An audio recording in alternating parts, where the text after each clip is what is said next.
How's it going, everyone? My name is Derek Afasi. I'm the owner of Afasi Financial Group. And today's topic, I want to discuss with you 457 rollovers. What is a 457 plan rollover? Now, a 457 plan is set up for city, state, and some government employees. What this is it's a type of retirement account, kind of like a 401k, which you might have heard of before, or a 403b. This is just goes off of a different criteria. A 401k account is offered through a private employer, private institution. A 403b account is offered through a public institution.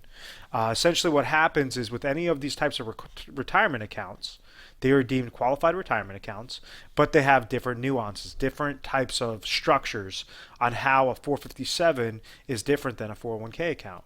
And it's very important to understand that difference because this will either make or break whether or not it's important to conduct that 457 rollover or not. What do I mean by that? Well, with a 457 plan, you have an individual. Let's say it's a cop, and he's working for a company, working for the municipality, and he's basically saying the city says, hey, listen, we're going to offer you some sort of retirement account known as a 457 plan. If you go and you contribute dollars into, essentially think of it like a bucket, to this 457 plan, depending upon how much money you place in there and however well your market performs, if the mutual funds go up, you're going to have a much larger bucket at the end of the day. If the mutual funds go down, then your bucket's obviously going to be smaller and you had a loss that occurred within there. So the different things that could hinder the performance of this type of retirement bucket, this 457 plan, are the fees that's associated in there, the admin fees, the mutual fund related fees, and then obviously the downward market loss that occurs, to that bucket. So an individual can conduct a rollover of a 457 plan if they left that, city, state, government agency that was offering the 457 plan. So at that point in time, this individual could utilize that 457 plan and roll it over into an IRA contract with specific guarantees or specific benefits that the 457 plan cannot offer. Now, the most important aspect with the 457 rollovers, most likely these individuals that are working for this city, this municipality, they're going to stay there for the long term. Now, a 457 that's a little bit different than a 401k account is a 401k account, you have something known as a 59.5 rule. Okay? What this means is you cannot touch your money in your 401k account until age 59.5. If you have $500,000 that's sitting in a 401k account and you decide, okay, I'm going to retire at age 55, if you go and you pull that money out, let's say you take $100,000 out, well, you're going to get dinged with a 10% penalty and you're going to get hit with full taxation. Okay? So a 457 plan is really unique because there are no 59.5 rules. That's such a powerful concept. It's such a powerful component that an individual has to understand. So I have individuals that call into the office and they say, okay, listen, I'm 55 years old and I want to roll over. I have specific needs. And I have a 457 plan. I'm 55 years old, and I want to roll over all that $500,000 into an IRA contract. And I'm looking to pull out money, within this next year. So always tell them, okay, listen, that is not an important thing. You do not want to roll over the full $500,000 into your IRA account. And the reason being is because if you do that, now you take the benefit of the 457 plan, which didn't have a 59.5 rule, and now you're turning it into something that has a 59.5 rule.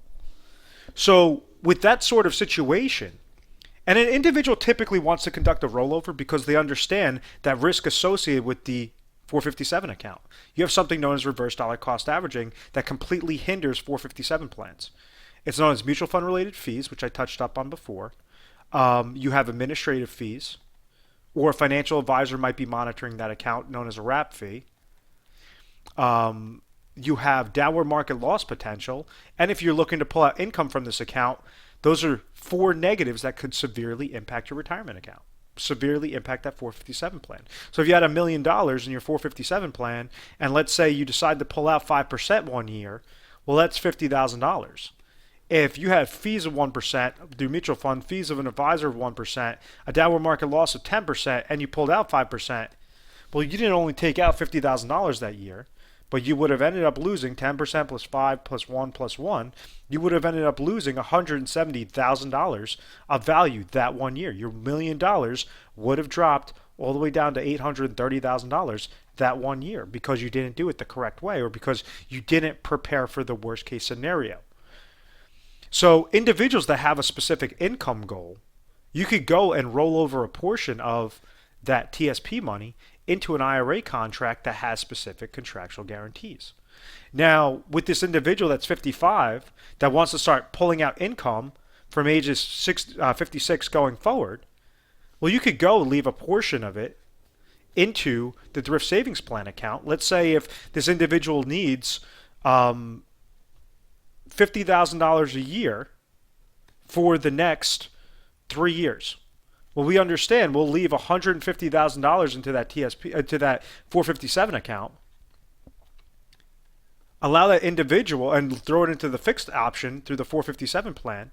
Allow this individual to take out $50,000, $50,000, $50,000. And as that was happening, we have the other $350,000 that's now going into the IRA contract that provides no mutual fund related fees, no advisor fees, zero downward market loss because anytime the market goes down, you have a 0% floor. Anytime the market goes up, you're receiving gains, upward market movements, you receive gains into your specific account. And at age 59 and a half or at age 60, after this runs dry of taking out $50,000, then you could execute something known as a lifetime income rider that's attached to these IRA contracts. So it gives you certainty in an uncertain world. And that's some of the different things. It's just things that you have to really be mindful of and make sure that you're setting up your retirement plans the proper way. You're making sure that you're leveraging the 457 plan the proper way. You have some individuals that are 50 years old and you have greedy financial advisors. And the reason why I say this is because I have a real life example. One of my very good friends, very good clients, he became a very good friend after he was my client. He was an undercover narcotics detective. And basically, he had roughly about $500,000 into his 457 plan. He was about 52 years old at the time, and he retired. And he had a financial advisor that was a specialist with law enforcement that said, hey, listen, what we're going to do is we're going to take this full $500,000 and we're going to throw it into an IRA variable annuity. Well, first off, I absolutely hate variable annuities. That's the absolute first thing.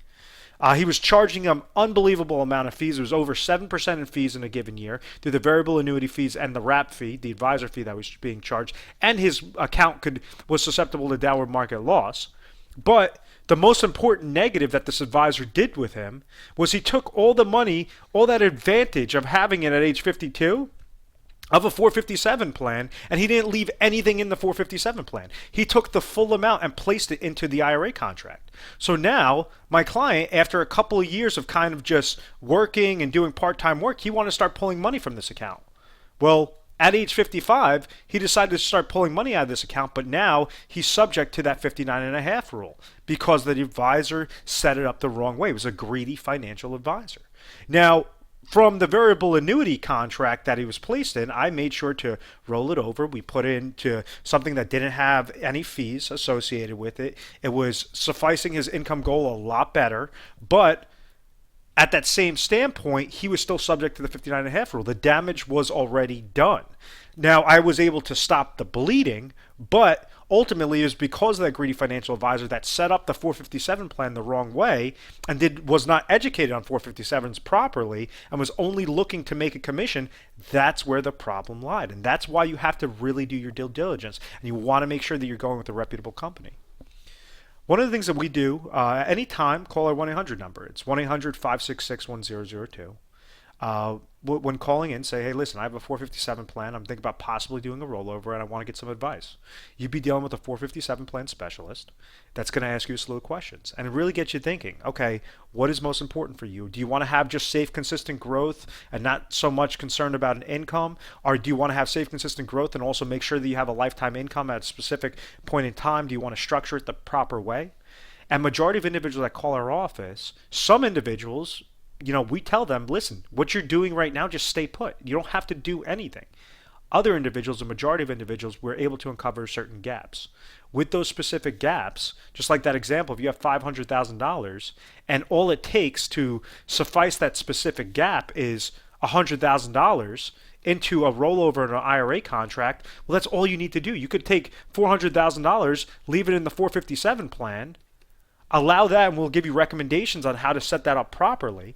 While this other $100,000 is compounding, and it's specific, it has certain contractual guarantees associated with it to make sure that's sufficing a specific income goal later on or specific safe money goal later on.